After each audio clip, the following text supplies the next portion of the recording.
si pan ma pham se si pali ma pham se si hana si saline water se normal saline water si sina hana cham thok pi ro ba ko sing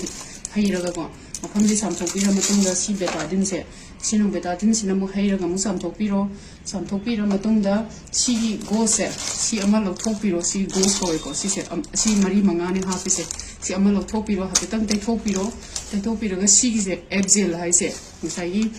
pali ma pham je si de si saina nam doi ne ba saina nam ma ga tham doi ne ba adu ma se kaina bleeding tori ba se e se khak khina ba ne ba si abzel sina hangra e se saina kanna saina namjel si sina kanna abzel sina namjil ma tung da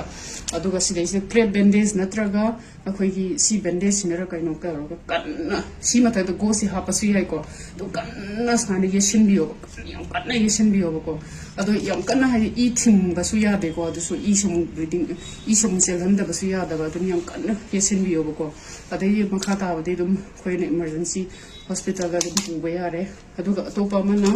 khoi sum na sok pa khot pa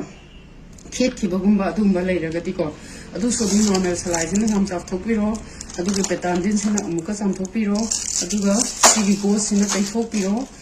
pi ra ga si gi betadine ointment se si tai pi ra ga dum khoi gi si da gi la singara ha pi ra ga si gi micropole se sina nak da dum ya ga ne ye pe ya ga ne micropole sina nap anap pi du ne ba se sina dum da pi ro adu si candid chi khoi gi kai no ne khong da khoi gi cha that pa gum ba khongup sum tong lai ba do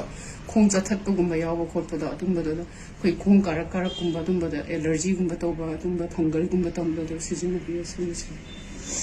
adu si gi injection te si sina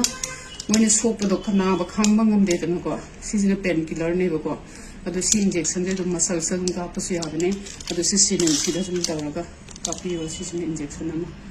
khana ba khang ba ngam da ba sin na re ko